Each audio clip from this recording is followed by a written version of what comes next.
The truth is that corporate greed is nothing new. It's been going on for a very, very long time. And it manifests itself in the extreme wealth and income inequality that we are seeing in this country now. And this is one of the issues which gets far too little discussion, but the American people have got to determine whether or not we are comfortable with two people owning more wealth than the bottom 42% of Americans, whether we're comfortable the top 1% owning more wealth than the bottom 92%. And I've said this a million times, we focus on the oligarchy in Russia, which should be focused on, and Putin's allies there who have led him into this, work with him on this terrible war. Truth is, we have an oligarchy in this country, and we might want to be focusing on that as well. When we talk about why the American people are angry, why, among other things, we're seeing a spurt in the growth of trade unionism in this country, it has a lot to do with the fact that CEOs in large corporations now make 350 times more than their average workers. In addition to that, they receive stock options, golden parachutes, and a wide range of perks go to the CEOs. And meanwhile, working families are struggling to pay their bills, to feed their kids, to take a few weeks vacation, and to save up for retirement. So what we are seeing now is more income and wealth inequality in this country than we have seen in 100 years. And this is an issue that if nobody else wants to talk about, we will talk about in this committee. But it's not just income and wealth inequality. Corporate greed manifests itself in the massive amounts of union busting that we have been experiencing, in which large corporations spend millions of dollars to deny workers their constitutional rights to organize, while in many cases forcing workers who belong to unions to make unacceptable concessions, like eliminating pensions and major pay cuts. I have been involved in a number of strikes in the last year, and it is astounding to me to see the degree to which large, profitable corporations going out of their way to try to take away health care, take away pension benefits, lower wages. It is really rather astounding. And today, when we talk about corporate greed, it manifests itself in corporation after corporation using the pandemic and all of the instability caused by the pandemic, using the terrible war in Ukraine as a specter, as an attempt to raise prices for the average American higher and higher. And that obviously deals with gas prices, it deals with housing, it deals with food.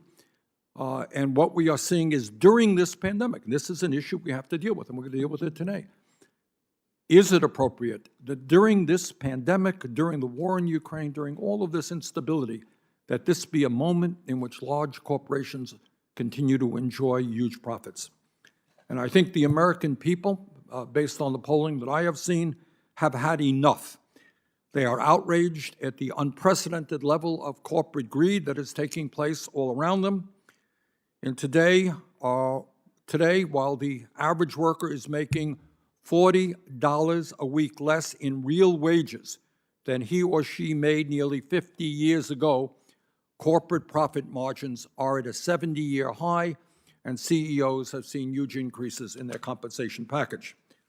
So let me just give you a few examples, although I don't know that I have to, because the American people are seeing this every day right in front of them. Yesterday, at a time when gasoline in America is now at a near record high of $4.17 a gallon, guess what? We have seen yesterday ExxonMobil reported that its profit from pumping oil and gas alone in the first quarter will likely hit a record high of $9.3 billion. Meanwhile, big oil CEOs are on track to spend $88 billion this year, not to decrease supply constraints, not to address the climate crisis, but to buy back their own stock and hand out dividends to enrich their wealthy shareholders. That's for oil and gas. And let's talk about more examples of corporate greed. Amazon recently raised the price of its Prime membership by 16.8%, while increasing its profits by 56% last year to a record-breaking $33 billion. And by the way, they avoided over $5 billion in federal taxes. Meanwhile, the founder of Amazon, Mr. Bezos, became $83 billion richer during the pandemic and is now worth almost $200 billion, making him the second wealthiest person in America. Other examples of corporate greed. Let's talk about food. Tyson, a major meat producer, has increased the price of beef by 32%, the price of chicken by 20%, and the price of pork by 13%. Meanwhile, Tyson Foods has increased its profits by 140% last quarter to $1.1 billion and gave its CEO a 22% pay raise last year to $14 million, while its owner, John Tyson, doubled his wealth during the pandemic and is now worth $3 billion. Another example about corporate greed in terms of products desperately needed by the American people. Let's talk about prescription drugs. Last year, Pfizer, Johnson & Johnson, and AbbVie, three giant pharmaceutical companies, increased their profits by over 90% to $54 billion. Meanwhile, the CEOs of just 8 prescription drug companies made $350 million in total compensation in 2020. In other words, and these are just some examples, we can go on, but in other words, the problem is not that a low-wage worker got a 50-cent raise 2 weeks ago and a $1,400 check from the government last year, as some of my Republican colleagues will suggest. The problem is that corporations are making record-breaking profits, and over 700 billionaires in America became nearly $2 trillion wealthier during the pandemic, while engaging in obscene levels of price gouging. Now, the American people want us to take action. They are sick and tired of prices going up, corporate profits going up, CEO compensation going up. They want us to represent them, not the corporate world. They are sick and tired, among other things, of billionaires paying a lower effective tax rate than a teacher, a nurse, a truck driver, or a firefighter. They want Congress to address corporate greed and make sure that the wealthiest people in our country and the most profitable corporations pay their fair share of taxes. In order to address the current crisis, I've introduced legislation to enact a windfall profits tax modeled off a bill signed into law during World War II. During World War II, our country, the people of our country, understood that it was unacceptable for companies to make obscene profits when young men and women were dying in Europe and in Asia. That is not a time to make huge profits.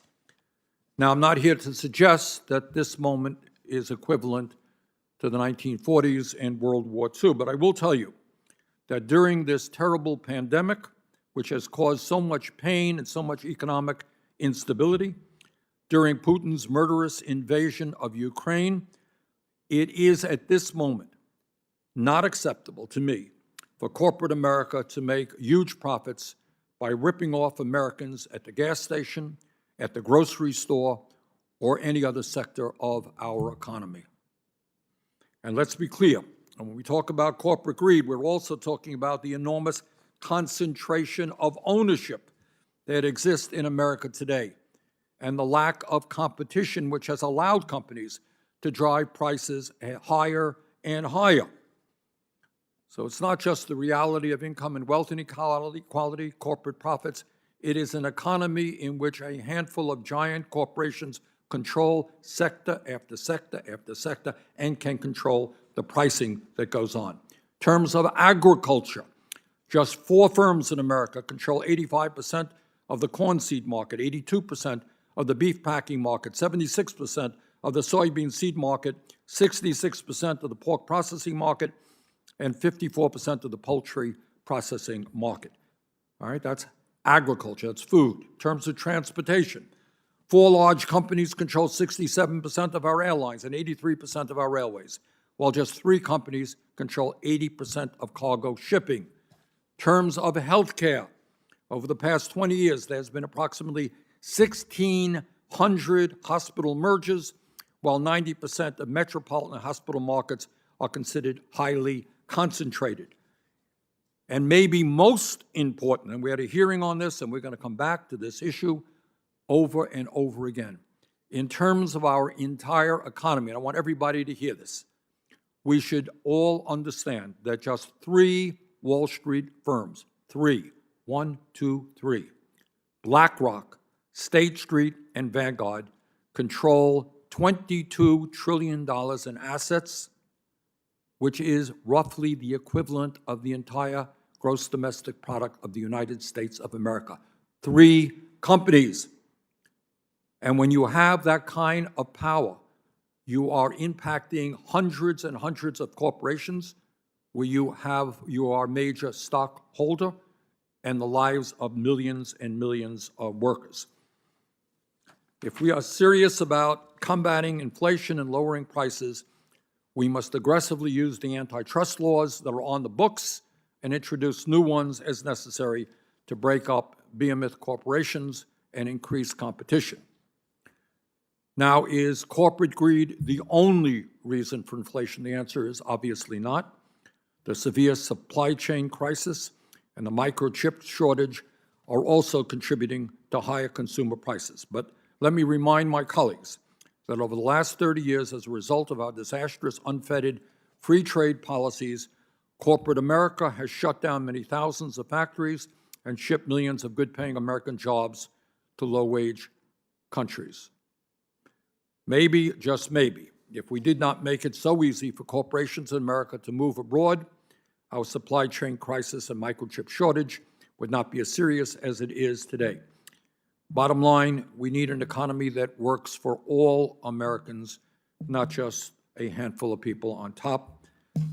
Senator Graham is not here, so we go to the, okay, let us go to our panelists. And let me begin with Robert Reich, who is a former Secretary of Labor, U.S. Secretary of Labor, and is the Carmel P. Friesen Professor of Public Policy at the Goldman School of Public Policy at the University of California.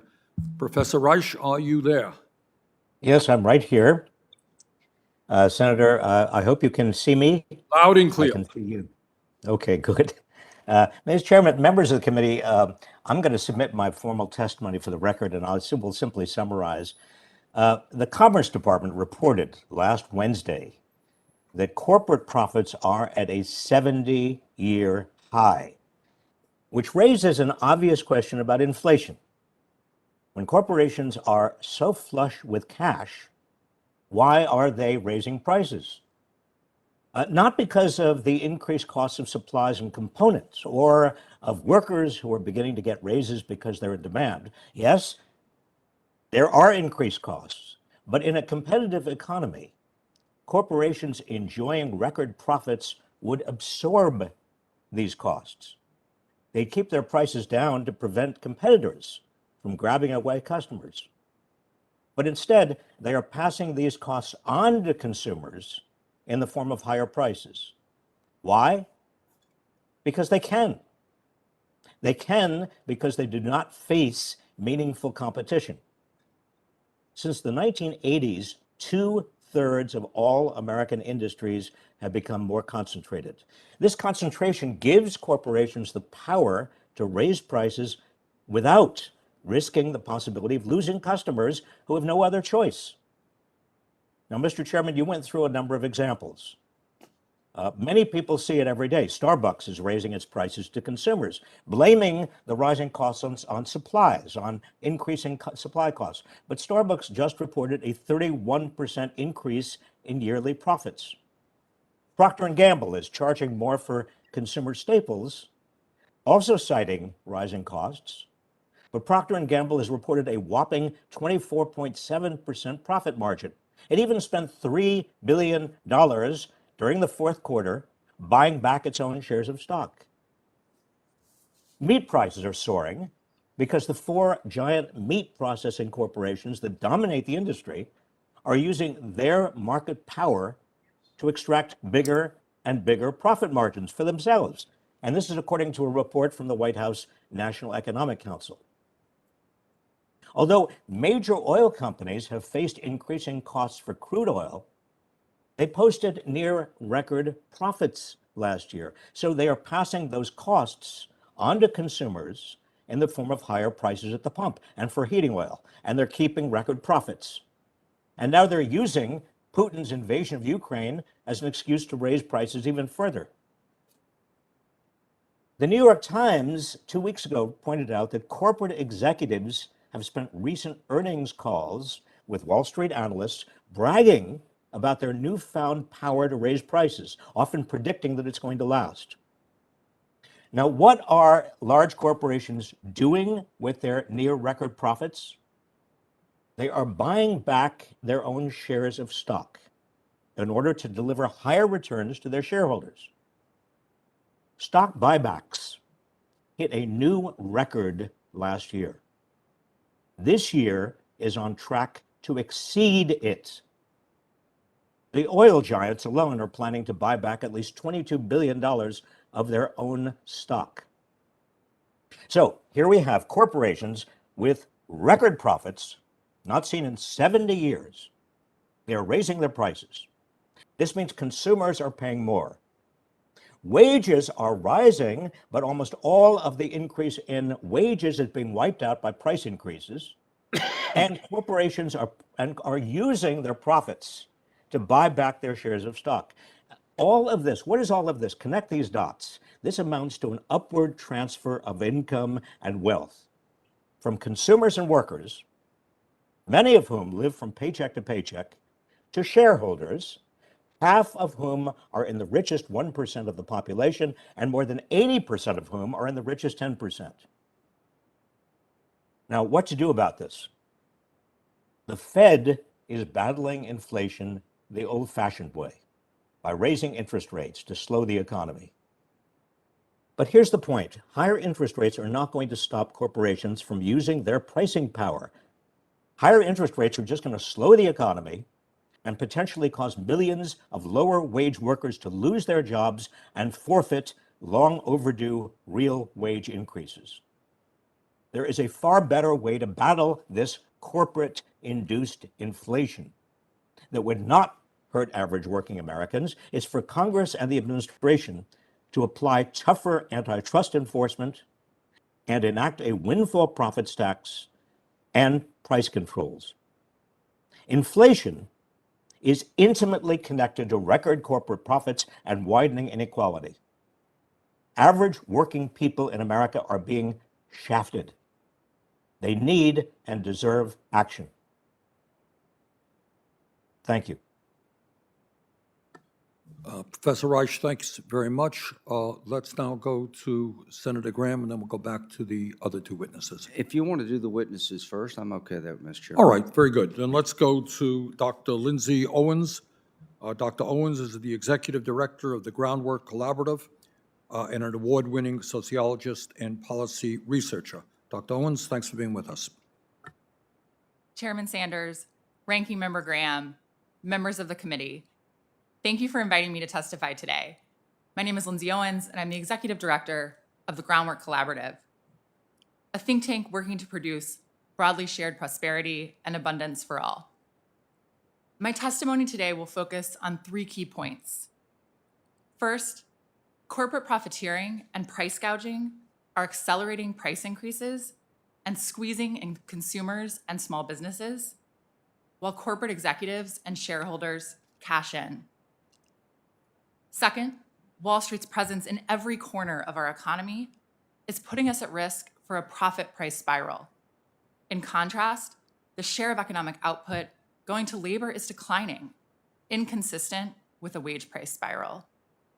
Finally, today's price increases are the direct result of the outsized market power that giant corporations hold over our supply chains and our economy more broadly. There are a range of factors driving inflation right now, from increasing and shifting demand to supply chain disruptions and even conflict abroad. But last week's Bureau of Economic Analysis data release laid bare another culprit behind recent price hikes: plain old profiteering. Corporate profits of non-financial firms surged 35% in 2021, and overall profit margins reached their highest level since 1950. In all 4 quarters of 2021, the overall profit margin stayed above 13%, a level reached in just one other 3-month period during the past 70 years. The 2021 profit data confirms what CEOs have been telling shareholders for months. Inflation has been very, very good for business. My team at the Groundwork Collaborative has combed through hundreds of quarterly earnings calls to understand why profit margins are at record highs, despite the rising costs of energy, raw materials, and other inputs. In these calls, executives tell investors about last quarter's performance and discuss what they can expect going forward. Over and over, the message from corporate America is clear. They aren't just asking consumers to pay for their rising costs, they're going for more. Or as the CFO of Constellation Brands, the parent company of popular beers Modelo and Corona, put it in their January earnings calls, quote, "So we want to make sure that we're not leaving any pricing on the table. We want to take as much as we can," end quote.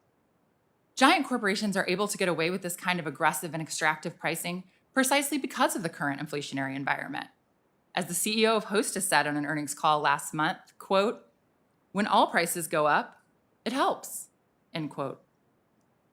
Wall Street's influence in every corner of our economy makes this period of inflation unique and puts us at risk for a profit price spiral. As profits rise as the result of price hikes, so too does investor demand for those profits. Take an example from the energy sector. Last month, the CEO of Texas-based Pioneer Oil was asked whether Pioneer would consider increasing production to make up for any shortfall resulting from Russia's invasion of Ukraine. His answer, quote, "No," end quote. When asked to explain, he said, quote, "It's all about the shareholders. Our shareholders own this company. They want a return of cash," end quote. But it's not just Pioneer. 59% of oil and gas executives recently told the Dallas Fed in a survey that investor pressure to maintain capital discipline is the primary reason publicly traded oil companies are throttling supply despite high prices. Shareholders across sectors are not hiding the ball. They expect buybacks and dividends, not investments in production. And their strategy is paying off. In 2021, S&P 500 firms spent nearly $900 billion on stock buybacks, and U.S. companies paid out nearly $1.5 trillion in dividends to shareholders, both record highs. Over the last 50 years, corporate America's ruthless pursuit of efficiency and short-term profit set the stage for today's high prices by ushering in a wave of corporate consolidation that left us vulnerable to profiteering and price increases in 2 ways. First, it hollowed out and nearly eliminated diversity in our supply chain, leaving us without any fail-safes to withstand significant shifts in demand without shortages. Second, without competition to undercut companies who are charging excess prices, those companies with market power can continue raising prices virtually unabated. Giant corporations' control over our supply chain has supplanted the functioning, resilient system we could have built through robust public investment and free and fair competition. But it's not too late. We have many policy tools at our disposal. First, Congress should tax excess and windfall profits to encourage productive investment instead of profiteering. Second, regulators should enforce the laws already on the books to make markets more competitive and prevent collusion and price fixing. Third, Congress should pursue a federal price gouging standard to protect against excessive price hikes during periods of economic transition. And finally, Congress should make long overdue investments in our supply chain Importantly, interest rate hikes, which slow inflation by tamping down demand and making people poorer, will not address any of the underlying causes of our supply shortages and do nothing to address profiteering.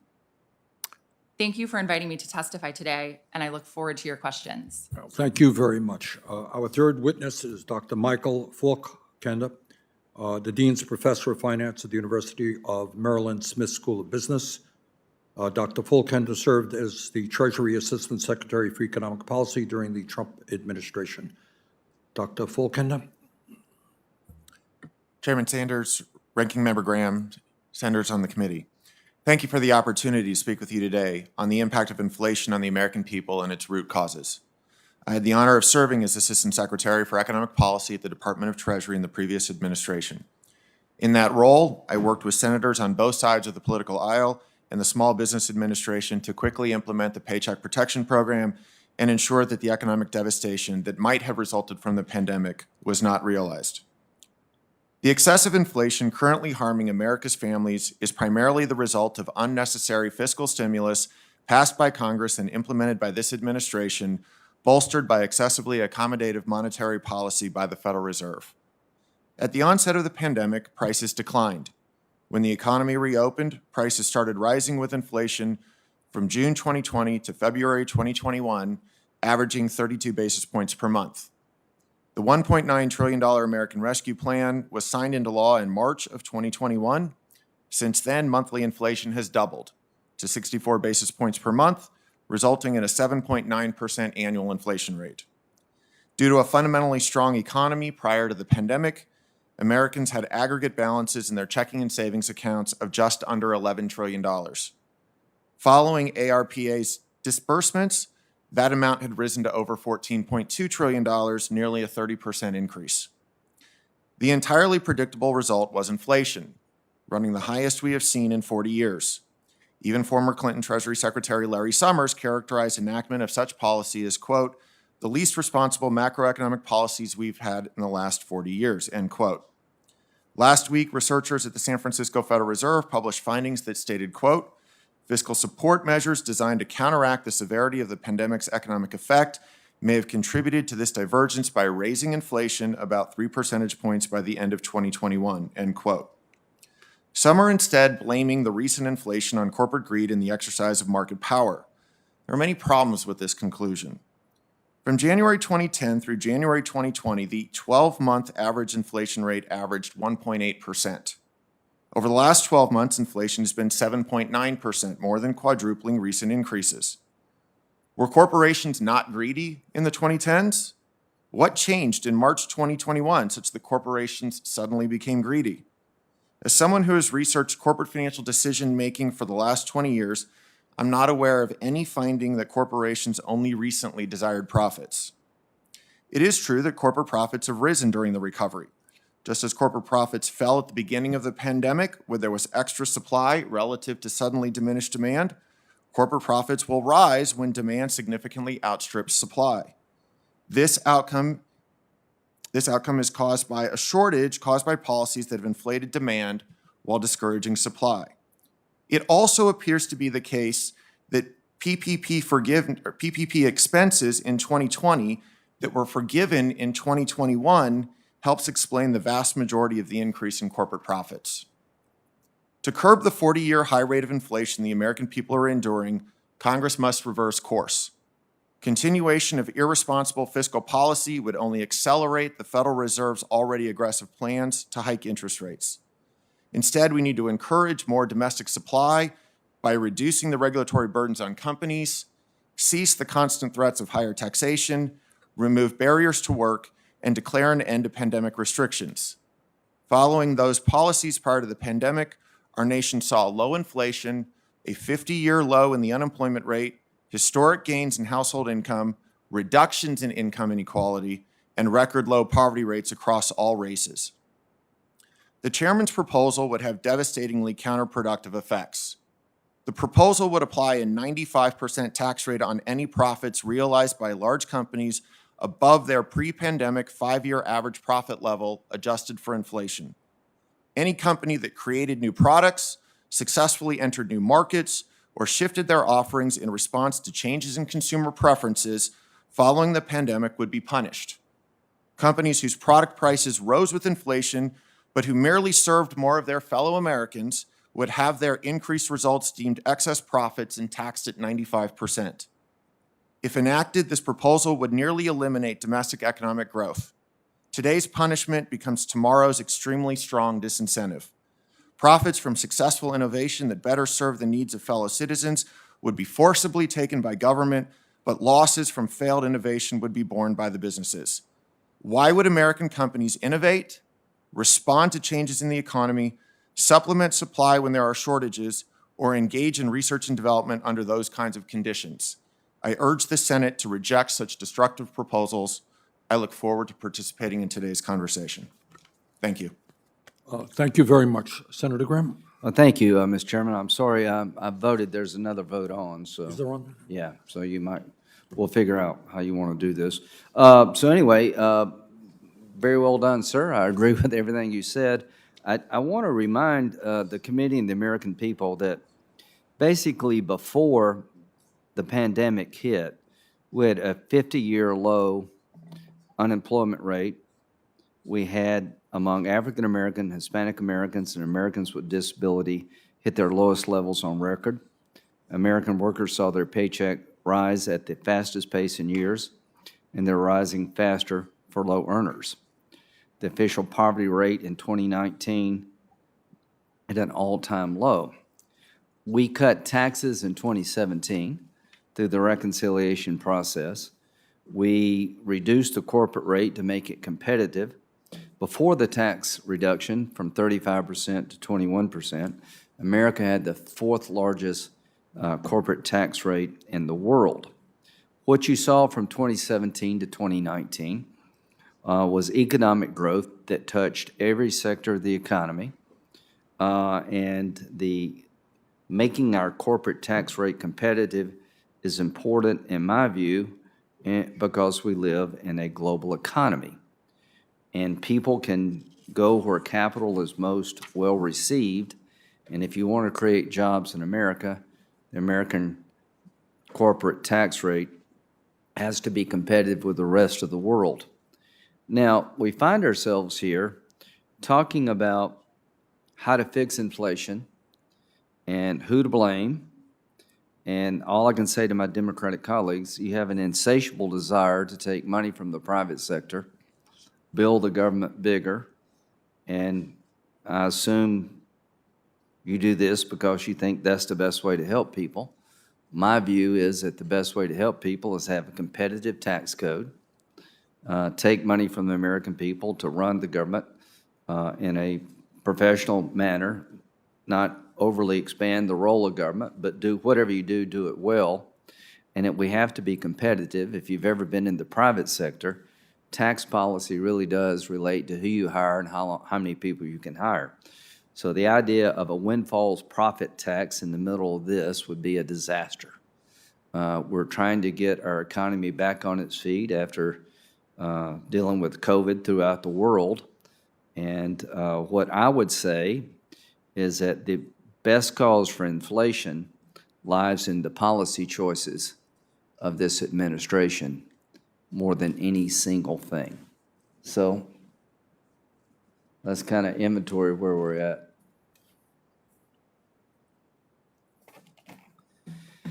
Here's the tale of the tape.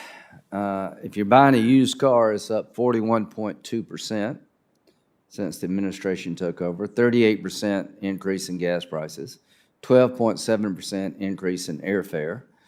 Meat, poultry, fish, eggs, 13%, fruits and vegetables, 7.6%, milk, 11.2%, electricity, 9% from February 2021 to February 2022. So people get what I'm saying because they're living this. You can see the 7.9% surge in inflation from October 2021 to January 2022. We're going in the wrong direction at a fast rate. So if you've got a 5% pay raise, it doesn't go very far. You can see this chart, the tremendous spike in inflation from basically January 2021 till now. It's just gone through the roof, and the question is why. On the energy side, every time you go to the pump, you're reminded of the dramatic increase in gas prices. And inflation is a nightmare for working class people. It's the enemy of the middle class. So let's see if we can figure out what happened here. Why are gas prices so high? Well, there's a supply and demand component for sure. Demand was down during COVID because most of us were not traveling. Demand is up, so you'd expect some increase. But what happened here? Remember the 2020 election? I do. This is Biden's campaign promise, President Biden, on energy. We're going to end fossil fuels, September 2019. No new fracking, March 2020. No more drilling, including offshore, March 2020. So how can you be surprised that American energy production is down? The policies that he campaigned on were basically to declare war on the fossil fuel industry in the United States. And guess what? It worked.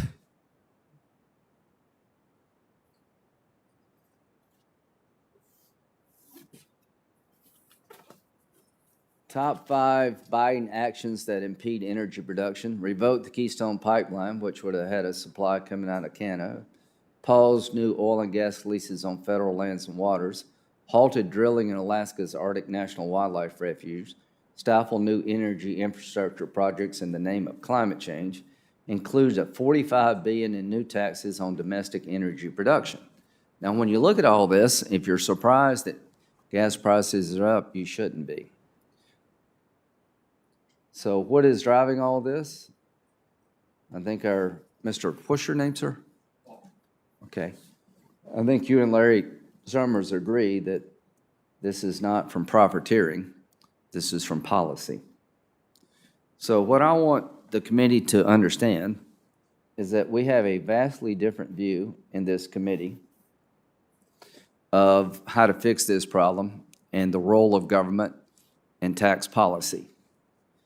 Our Democratic colleagues spent $1.9 trillion by themselves, and I think you see from the passage of that bill to now a dramatic increase in inflation. We poured a bunch of money into the system, and you've got demand chasing money. They proposed Build Back Better, which would have made all of our problems 10 times worse.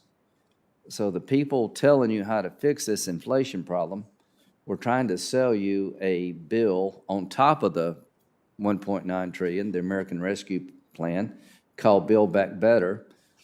Democrats said it would cost $1.75 trillion over a decade. CBO scored the cost and is $4.9 trillion because all the gimmicks in the bill limiting programs to 1 or 2 years, if you actually look at reality, they never go away. So it over doubled the cost of the bill. In terms of deficit impact, Democrats told us it was $365 billion over 10. It's actually $3 trillion over 10. So I remind the American public that they've been selling policy proposals that really do not pass the smell test. So this committee is designed to debate where should we go and how we get there when it comes to budgets. To the American people, if we impose new taxes now on businesses who've changed their business model in light of COVID, we're going to make a huge mistake. It's hard enough in America to create a job as it is. Every time we turn around, there's a new desire by my Democratic colleagues to take more money out of the economy, to make villains out of people who work and produce jobs, to grow this government. And this will be on the ballot in November 2022. It's not Putin's fault. It's not corporate greed. As you said, in March, did they suddenly get greedy? Before then, what changed was the big spending package in March and a destruction of American oil and gas supply. So if you spend a bunch of money at the federal level and you reduce the ability of America to produce its own oil and gas, you'll wind up one day with gas prices like we have. If we don't change our policies, it's going to get worse, and the only policy change I see is to double down on the policies that are not working. So all of us on this side will oppose a windfall profits tax as designed by the chairman, and we will take this issue to the voters in November and argue that when somebody campaigns in 2020 of destroying American energy production, you shouldn't be surprised in 2022 your gas bill is through the roof. Thank you. We'll now Senator move, Kane. we'll now move to 5-minute rounds of questions, and I'm the only Democrat here, so I will start.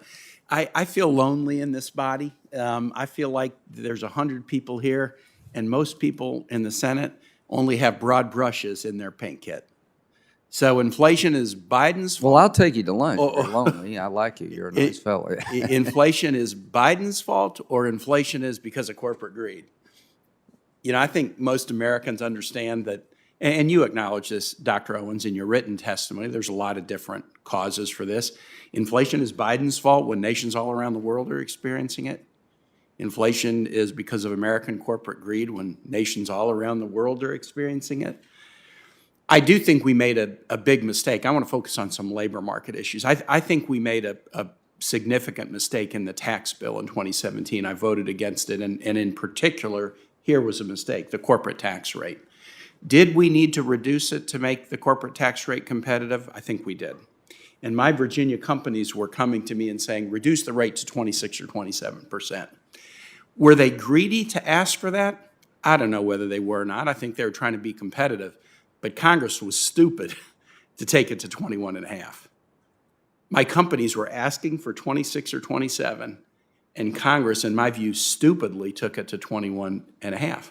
I made an amendment on the floor during our, when we were given the 1,000-page bill to read immediately, and we got a 1-minute opportunity to amend. I said, take it back up to 27, and you'll dramatically reduce the deficit or give us the opportunity to do some other things. And Senator Toomey and all the Republicans opposed me. Senator Toomey said he opposed me because it would be raising taxes on corporations.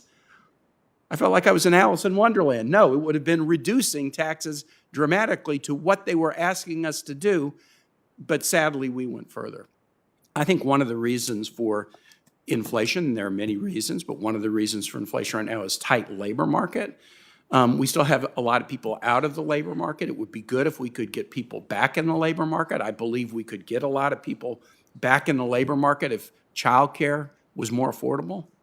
If we took the corporate tax rate back to what they were asking for, the 26 or 7, I think it would dramatically fund more affordable childcare and universal pre-K. Let me just ask that question. Would more affordable childcare and universal pre-K, in your views, get more people back in the labor market? Yeah, absolutely. According to the Washington Post today, the second most common reason people cite for being out of the labor force, aside from early retirement, is the lack of childcare options. And so providing robust childcare, bringing the United States closer to peer countries where folks, can assume that they'll have childcare, it'll be ready for them when they need it to go to work, will absolutely pull people off the sidelines and help secure a robust economic growth. Here's a question that I'd like all three of you to answer. Would Congress working together in a bipartisan way to do immigration reform, would that also open up the labor market and maybe put some downward pressure on prices? And I'd like each of the witnesses to answer that question. Sure. We're absolutely overdue for immigration reform, and it would be a great way to increase our labor force participation. I agree we need to reform the immigration system. In particular, we need to look at more H-1B visas and facilitating high-educated foreign workers to come into the country legally to perform services and relax some of the labor constraints we have. Professor Reich. And yes, and Senator, I do agree as well. The United States labor force is aging. I'm a good example of that. And the baby boomers are moving on. The millennials are a big generation, but the United States is going to need more workers. Immigration is and has always been a source of extraordinarily important labor market growth in America. And there is absolutely no doubt that we need to have immigration reform, and we need to allow in more immigrants. Thank you. I yield back, Mr. Chair. Senator Graham? Well, thank you. On immigration reform, number one, Senator Kane is really good to work with. The 21% rate that we picked was, I think, the world average. Is that right, Dr. Falk? How do you say your name again? Falkender. Okay. Is that correct, that 21% is sort of the world That average? brought us to the median within the OECD. Yeah. So when Senator Kane says 25 versus 21, it's not an unreasonable debate to have. We just didn't pull 21 out of the air. So, but no, he's always trying to look for a way forward, and I appreciate that. When it comes to immigration reform, I've been in the Gang of Eight, about every other gang you can be. And I'll just tell, Dr. Reich, I know you've been involved, that if we don't secure our border first, there will be no immigration reform. Dr. Owens, does that make sense? If you legalized a bunch of people now without securing your border, you'd have even more illegal immigration?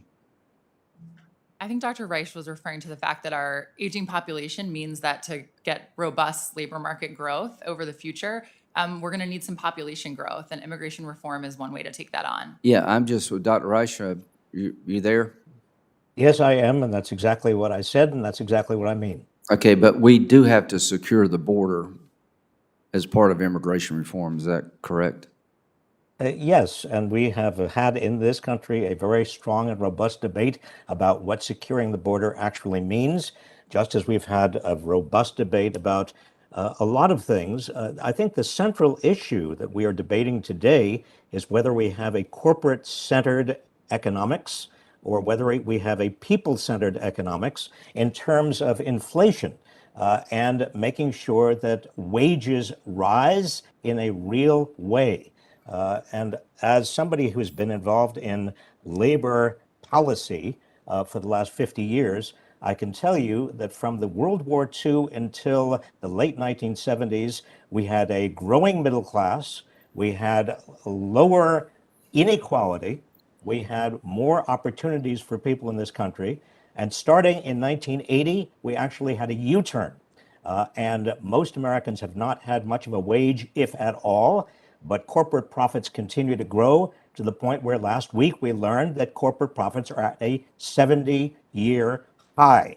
Now, if you can't actually explain that and explain to American public how we can possibly have inflation and price increases while corporate profits are at a 70-year high, then I just simply don't know how you can say we have a people-centered economics. We don't. We have policies coming out of Washington Thank you. that continue to improve the well-being of American corporations, not Okay. the well-being of American people. Thank you.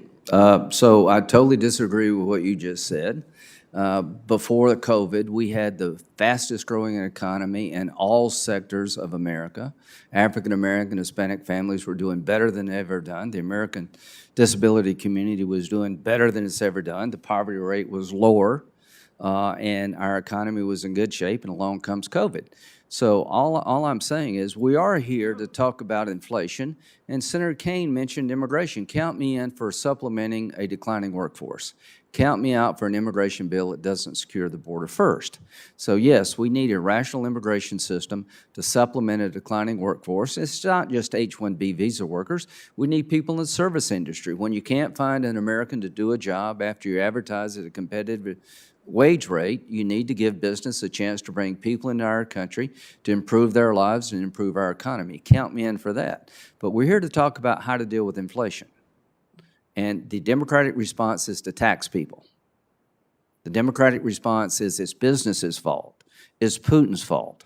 No, it's the policy choices you have made as Democrats is the leading contributor. It is a bit complicated. I am sure there are other things other than the policy choices, but it's no accident there's been a surge in inflation after you pass a $1.9 trillion bill to flood the federal government was spending, put money throughout the economy in every area you can think of. It's no accident that gas prices are through the roof. When the man campaigning for president said he would put the fossil fuel business out of business, they virtually have. So this whole hearing is about what to do. And if you left it up to my Democratic friends, they would spend more money through Build Back Better. Thank God Manchin and a few others said no. And when it comes to energy production, instead of producing here, you're calling Venezuela, and you're calling OPEC, and you're calling maybe even Iran. You've got it backwards. Thank you. Thank you very much, Senator Graham. Let's do a little bit of reverse engineering, so to speak. Let's look at where we are. Senator Graham mentioned policy issues.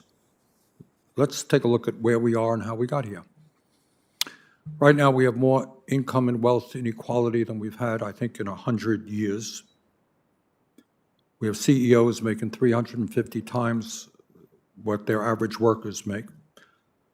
We have half of our people living paycheck to paycheck. We have the average worker in America today making $40 a week less in real wages than he or she made 50 years ago, despite huge increases in productivity. And right now, we're looking at corporate profits at a 70-year high, while companies have raised prices for a number of goods at extremely high levels. And we have concentration of ownership in sector after sector that we have not seen in a long, long time. Secretary Reich, let's talk about policy. How did we get to where we are today with so much income and wealth inequality, where the people on top are doing phenomenally well, while ordinary Americans are struggling?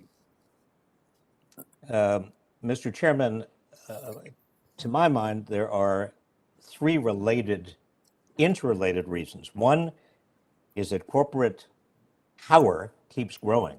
And when I say corporate power, I'm talking about market power, corporate dominance over their markets, the ability to raise prices and not suffer any competitive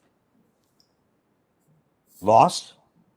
And we see this especially during the pandemic and now. Senator Graham asks, how can it be? Well, I'll tell you how it can be, because corporations, and they've said this in earnings calls over and over again, they're taking advantage of both the pandemic and the inflation and the war, some companies, to raise their prices because they can. They can get away with it. Now, you can call it, and we can call it whatever we want to. We can call it price gouging, or we can call it profiteering. Doesn't matter what we call it. The fact is, they are doing what their shareholders want them to do, and that's capitalism. But workers and consumers are paying the price. Another major factor is that labor has had less and less bargaining leverage.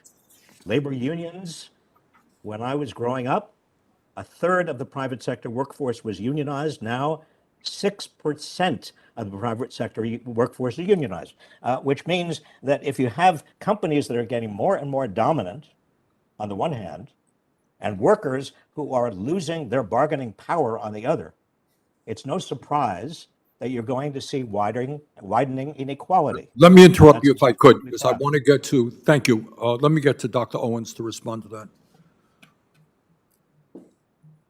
Yeah, so you need motive and opportunity to commit a crime.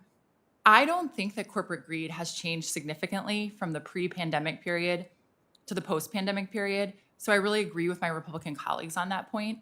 I think what we're seeing here is opportunity. It's the opportunity that changed. In the case of Exxon, which just today noted that they're going to be seeing quarterly profits this quarter better than they've seen in a decade, the opportunity was foreign war. In the case of 3M, that's jacked up the price of masks, the opportunity was the pandemic. And in some cases, the opportunity is actually the pretext of inflation, the ability to point to inflation rather than their own profiteering. So I think what we're seeing here is really a system that was set up to pounce on a moment like this, and corporations are taking it to the hilt. They're telling us that over and over again. I think we should believe them, and I think Congress can step in, and we have a variety of policy tools at our disposal, from an excess profits tax to trying to rein in buybacks, to implementing a federal price gouging statute.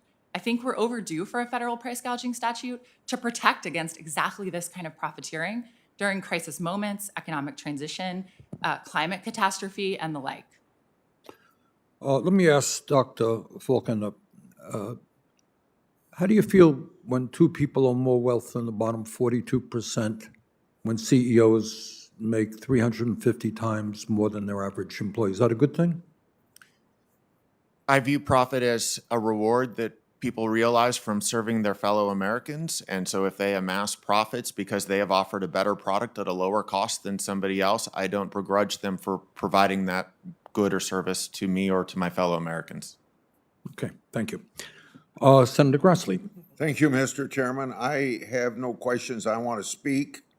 Democrats have been consistently wrong about inflation.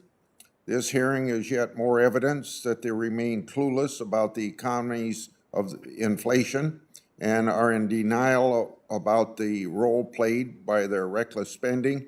At the start of 2021, Democrats told us inflation was nothing to worry about as they pushed ahead with a $2 trillion liberal spending spree. According to them, the real risk to our economy was spending too little. Now imagine that. This argument never had any basis in reality. At that point, Congress had spent as much on the pandemic in inflation-adjusted dollars as we had waging World War II. Democrats ignored common sense, and they ignored the warnings of very prominent economists. This included Larry Summers, who held top posts in the Obama and Clinton administration, who cautioned that Democrats' $2 trillion partisan spending spree, quote, set off inflationary pressures of a kind we have not seen in a generation, end. Since then, Democrats have been trying to explain away inflation.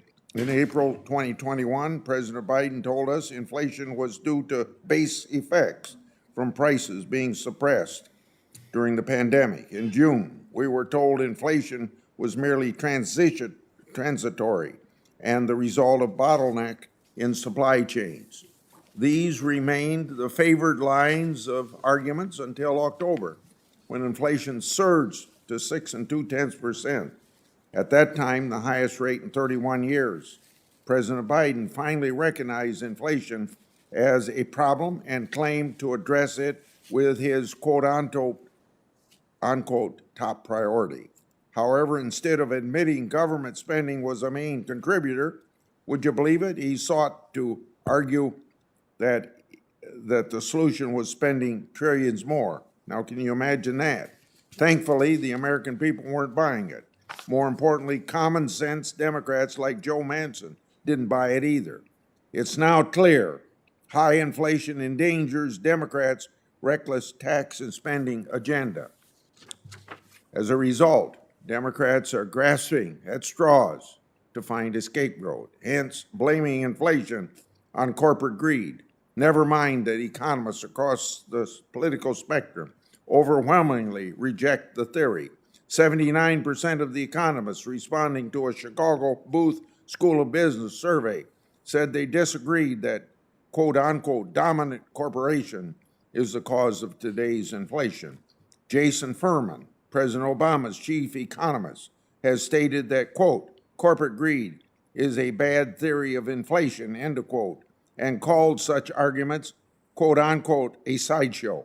Larry Summers has called such arguments, quote-unquote, diversionary, and Benjamin Page, a senior fellow at Liberal Tax Policy Center, has called them, quote-unquote, red herring.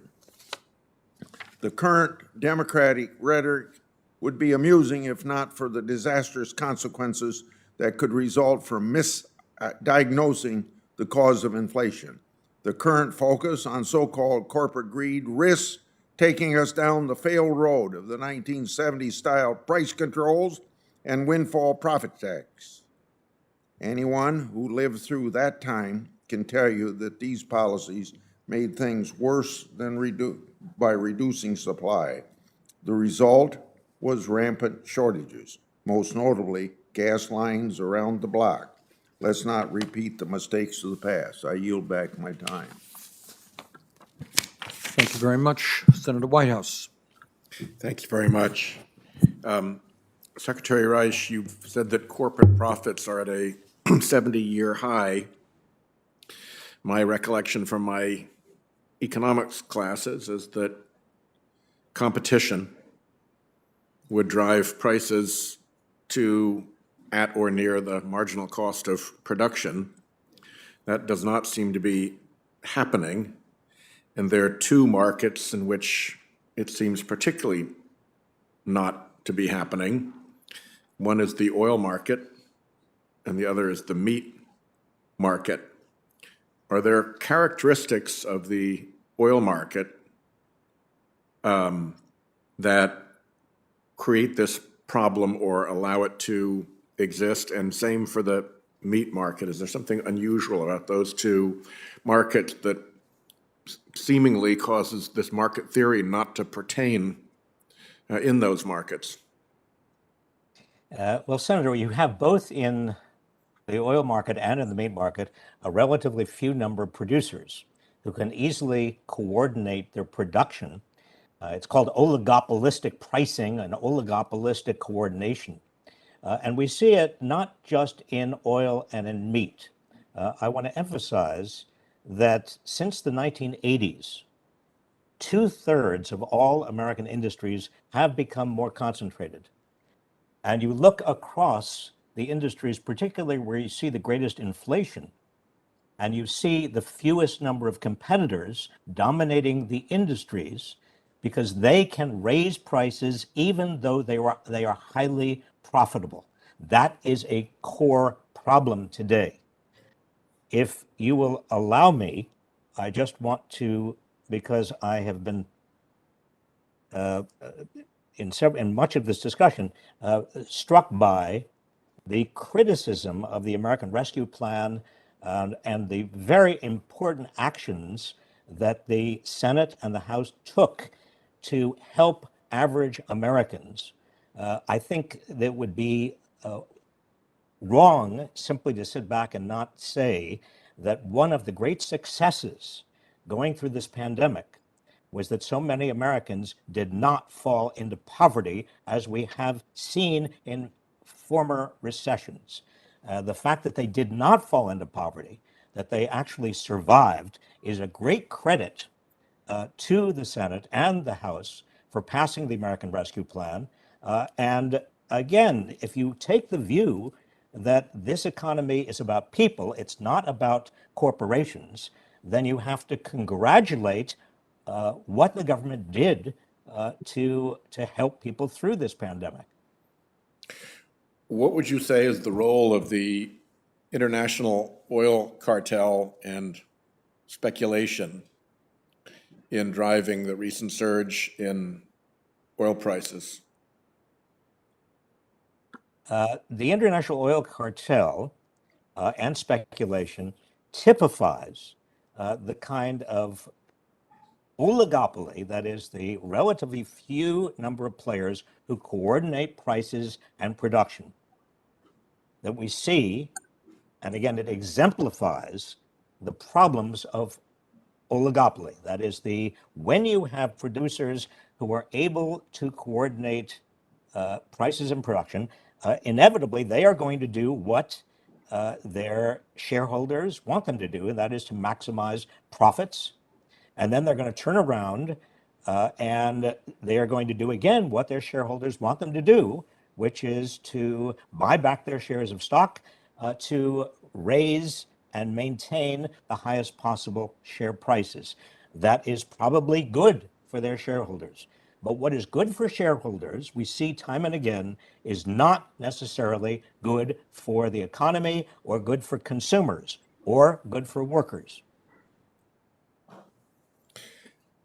In 30 seconds remaining, I would just note that in addition to corporate market power, which the Secretary discussed, we have a really stunning problem of corporate political power in this country, with massive corporate trade associations dominating this building.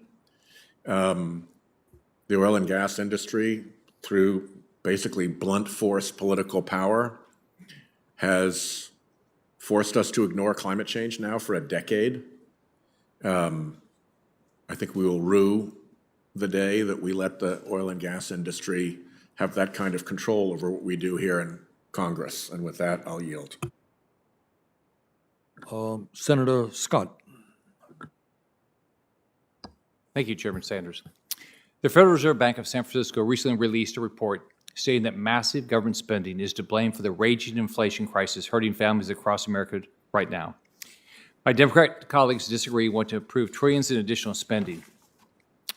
Dr. Falconer, is the Federal Reserve wrong? Is the Federal Reserve wrong? The Federal Reserve was entirely too accommodative during the most recent year in increasing the money supply and facilitating the amount of federal spending that was then monetized by the Fed. So what's causing inflation? Is spending, or is it Federal Reserve actions, or both? What is it? It's a combination of both. So we have excessive demand coming from excessive fiscal stimulus. So we've increased household checking and savings account balances by $3 trillion, while the Fed pushed more money into the money supply, and at the same time, we degraded our ability to provide supply to offset that increase in demand. So how much longer is the inflation going to last? I think we were looking for inflation to curb this year, but with what's going on geopolitically, we continue to expect energy prices to rise, and now we're looking at food prices rising, particularly grains. And so inflation will continue. Fortunately, with the failure of the enactment of Build Back Better, we're not going to have as much fiscal stimulus overdoing demand in the economy. So does spending in excess of what we collect, does that cause inflation? It does, particularly when it's monetized by the Fed, increasing the money supply to support it. I questioned OMB Director Young last week about the nation's financial stability and President Biden's $6 trillion proposed budget. They'll take the U.S. debt to $45 trillion in 10 years. She couldn't tell me if that debt was too much or what number would be enough. I know that the chairman believes that we can absorb more debt. I don't think on this, nobody would do that in their personal life, have all this excessive debt. So can each of witnesses, can you tell me, is $45 trillion worth of debt too much for the United States to carry? Or what number do y'all think is the right number? Mr. Faulkner. Historically, when debt to GDP ratios get above 100%, that's when you start being concerned. The U.S. fiscal capacity is probably slightly larger than that because we're the world's reserve currency, but I don't want to test how much we can get to. I think we need to pull back. So can we service $45 trillion?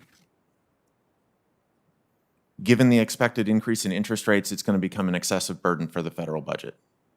It's going to become unsustainable that could put us into a debt spiral. So does that mean we wouldn't be able to pay the interest expense, or what would happen?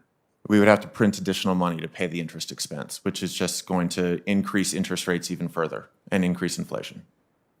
So on? Yeah, when I look at the inflation we see right now, I actually see 50 years, decades of underinvestment. We have let American manufacturing hollow out. We've let our supply chain hollow out. And we're really paying the price for that right now. We don't have any redundancy, any geographic diversity, any resilience in our supply chain. But the consumers $45 are paying trillion. the price for that. Yeah. So with but you think we can sustain $45 trillion worth of debt? I believe we're at about 23 trillion right now. But the budget, if in 10 years, if we follow the President Biden's budget, we'll be at $45 trillion. Yeah, I think the president's budget laid out his plans for investment in the American economy going forward, and his plans to pay for it with taxes on the rich. Well, even with that, the budget goes to the debt goes to $45 trillion, even with the taxes on the rich. You realize that. So, Mr. Wright, what do you think about $45 trillion worth of debt? Do you think we can afford it? Well, I think that we could afford it, but there are two necessary prerequisites. One is investing in the American people, that is education, infrastructure, making sure that people have what they need to be more productive. That's what we've done for much of the post-war era. We stopped doing it. It's very important that we resume doing it. And secondly, I think we have to raise taxes on the extraordinary wealthy and also on big companies. And for Congress to fail to do that at a time when we have unprecedented corporate wealth and income, and also individual wealth and income at the top. not ordinary people, I'm talking about at the top, there is extraordinary, it's an opportunity to get our fiscal house in order. And for Congress not to take this opportunity, I think would be a shame. Thank you, Chairman. Thank you. Senator Van Hollen. Thank you, Mr. Chairman. Thank all of you for your testimony. I keep hearing from some of my Republican colleagues that the Trump tax cuts brought better outcomes for American workers. I would just point out that it's a fact that real wages grew faster during President Obama's second term than during the Trump years, and that doesn't include the Trump years after COVID hit. So the notion that this $2 trillion tax cut was a great boon to American workers and wages just doesn't bear out under any scrutiny. What we know it brought us was $2 trillion added to the deficit and debt, and a huge amount of additional stock buybacks. And I want to focus for a moment on the stock buybacks, because they went from approximately $368 billion a year in 2016, 2017, to what Goldman Sachs estimates will be about $1 trillion this year. Secretary Reich, let me just ask you to talk a little bit about the connection between those Trump tax cuts and ongoing stock buybacks. And as I think everybody agrees, all the witnesses agree, those are great from the perspective of the stockholders. I mean, you have a large share of those stockholders, I would point out, are overseas investors that are pocketing those gains. But clearly, the argument that they were going to go to higher wages and more investment just didn't bear out. So, Secretary Reich, if you could start by just talking about what the incentives from that bill, what created and what we're still living with. Yes, Senator. We were promised, the American public was promised, you recall, before the Trump tax cuts, that everybody would get a raise, a wage raise, and that there would be a huge new round of investments in America. Neither of those came to pass. Instead, corporations used the money that they otherwise would have spent, otherwise would have been taxed. The revenues they actually spent on corporate buybacks. I think it's important to understand that stock buybacks do not generate more productivity in the economy. There is no trickle down from a stock buyback.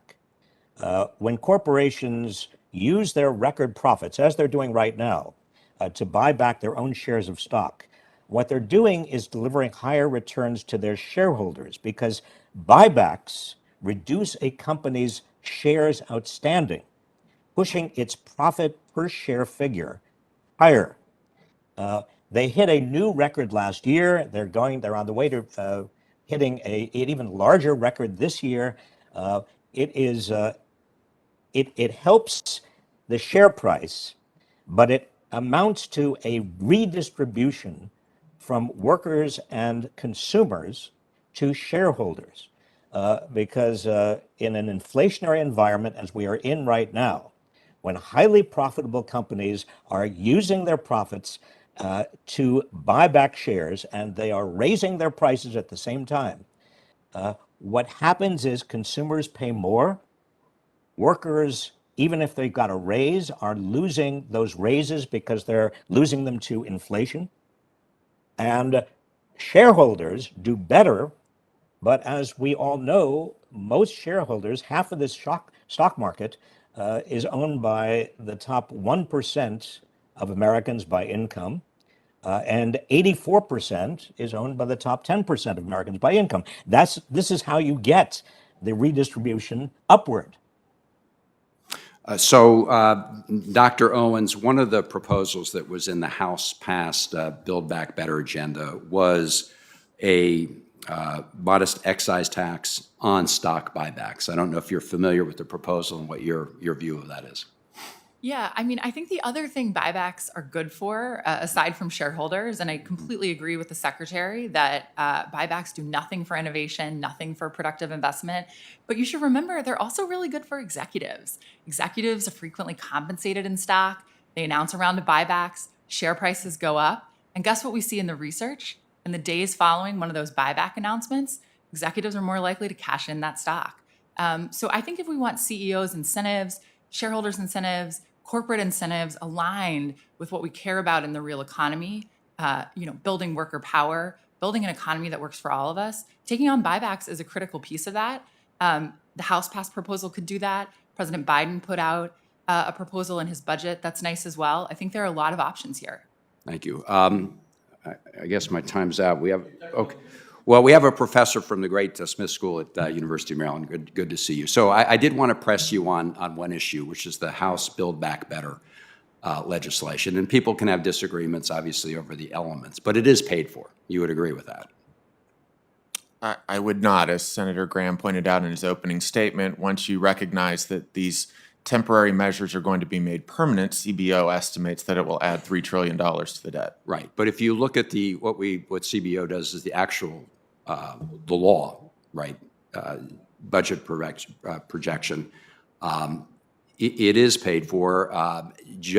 We've got lots of tax cuts around here that some of them have expired by law, some have been extended. But just in terms of the legislation itself, it is paid for on its face, right? You're assuming that the future Congresses will extend the tax cuts. That's your assumption, right? I'm assuming future Congresses will extend some of the spending programs. That's right. Right. And the tax cuts. Well, yes. So things like the refundable child tax And not credit the will be tax extended, cuts, yeah. but yes. Right. So I think in terms of the near-term impact on for inflation, to the extent that you've got tax revenue coming in, offsetting expenditures, in that sense, at least in the first number of years, it would be neutral. I don't want to prolong the conversation. My time's up. Thank you, Mr. Chairman. Thank you very much. Senator Padilla. Thank you, Mr. Chair. And I thank you for, once again, putting the spotlight on how corporate greed drives up costs for working Americans and hurts workers across the country. As I've noted in this committee before, I approached the topic not just as a member of this committee and as a member of the Senate, but as a parent. We've seen it firsthand, Angela and I, when we go to the grocery store, when we're at the gas station, prices are up, and we know how it impacts working families. We get the feeling, and the feeling isn't good. But these price increases, right? This is our job to lay out what is causing it in our attempts to how to address it. These price increases that are in the news constantly aren't just about rising costs for small businesses that may be struggling to get by. The reality is, and you've pointed out the evidence, Mr. Chairman, that corporations across industries are posting record profits. In 2021, corporate profits hit an all-time high of nearly $3 trillion, up 25% from 2020. Now, estimates show that the earnings of S&P 500 companies rose nearly 50% over the past year. And no doubt, they boast about these statistics to their boards and to their investors, while they justify increased prices for American families to the public by citing the pandemic or supply chain related challenges. And to add insult to injury, while some major corporations are increasing costs for working families, they're issuing the stock buybacks that were just mentioned and record executive compensation packages that enrich CEOs and shareholders. Some have even tried to blame inflation on the critical assistance provided to the American people to help them endure a once-in-a-century global health pandemic. Or some have even blamed workers who are fighting for the right to organize and standing up for fair pay and benefits and safer working conditions. But with the growing consolidation of corporate power and increasing inequality amid record corporate profits, it's evident that corporate greed is what's increasing costs for American families. And as we continue our recovery, we must ensure that the economy works for all Americans. And so with that as a basis, my first question is going to be directed at Secretary Reich. While large oil and gas companies, we talked specifically about record profits while prices are going up. And I want us to focus on the oil and gas industry for a moment. Because while large oil and gas companies have raised prices at the pump, the profits of 5 of the major oil companies increased by $154 billion last year. Now, these companies have also spent nearly $13 billion on stock buybacks over the past year.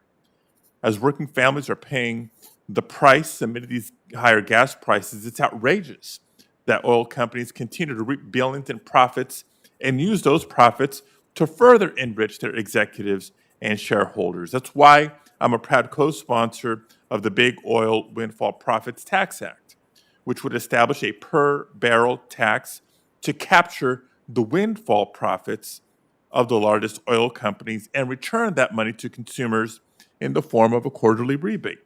I know Senator Whitehouse has talked about this earlier. The measure would provide consumers much-needed relief while maintaining American competitiveness and reducing pressure on inflation by targeting corporate profiteering. So, Mr. Secretary, I know you're joining us virtually, but can you spend a minute talking how a windfall tax can help counter the outsized power of these large corporations and reduce inflationary pressure? Yes, Senator, and I think it's very important. A windfall profits tax is exactly what is needed right now. When oil companies, for example, are showing, as they are, historical profits, they are making huge amounts of money. They are raising prices at the pump at the same time. They don't need to raise those prices. They could easily absorb any cost increases, but they are not absorbing those cost increases. They are instead, as you pointed out, they're taking their huge windfall profits, and they are buying back shares of stock to help their shareholders and executives. And so people are going to the gas pumps. They are spending their own money at very, very high and rapid rates to fill their gas tanks. And that money, a large portion of that money, is going to executives and major investors. So you want a windfall profits tax that stops them from doing that and actually rebates that money to consumers. It's we did it in World War II. We did it in World War I. We did it under emergency circumstances. There's no reason we should not be doing it now. In fact, there's every reason we should be doing it. Thank you very much. And Mr. Chair, I know my time is up. We'll submit some additional questions for the record. I just wanted to appreciate the distinction and the emphasis on not just taxing profits, taxing windfall profits, because that is what's happening now through the exploitation at the pump. Thank you, Mr. Chair. Well, thank you, Senator Padilla. Let me close by saying this.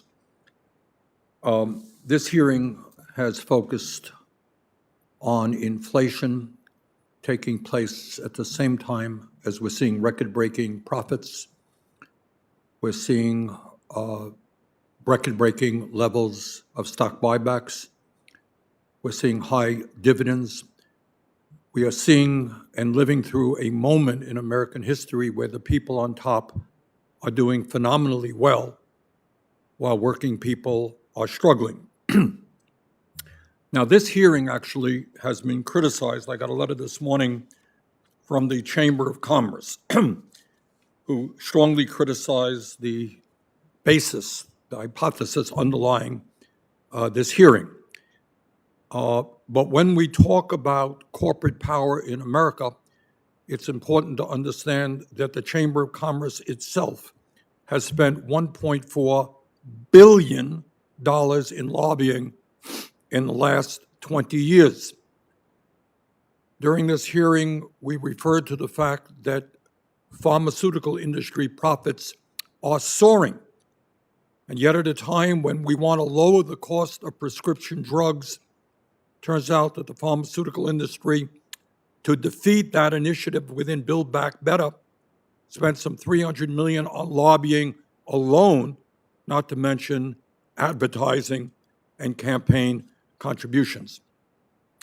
So while this hearing today focused on corporate profits and inflation, in truth, what we are touching on is an issue much broader, and that is the incredible power now held by corporate America, not only over the economic life of this country, but the political life of this country and the media life of this country. And I think it is fair to say that never before, at least in the modern history of this country, have so few had so much in terms of financial resources and in terms of political power.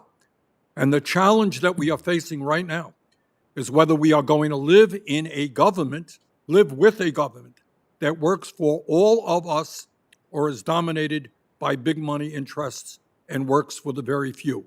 Unfortunately, right now, the latter is the case. The rich get richer and working families struggle. The wealthy buy political campaigns.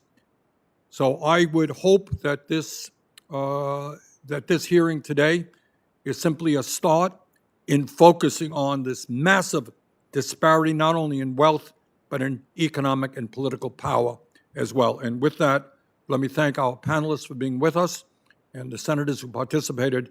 And let me conclude this hearing. And let me just say that I want to thank the all information for all senators, as information for all senators. Questions for the record are due by 12 noon tomorrow with signed hard copies delivered to the committee clerk in Dirksen 624. Email copies will also be accepted. Under our rules, the witnesses will have 7 days from receipt of our questions to respond with answers.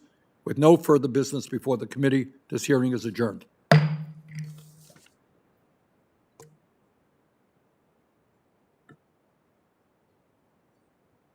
Thank you very much.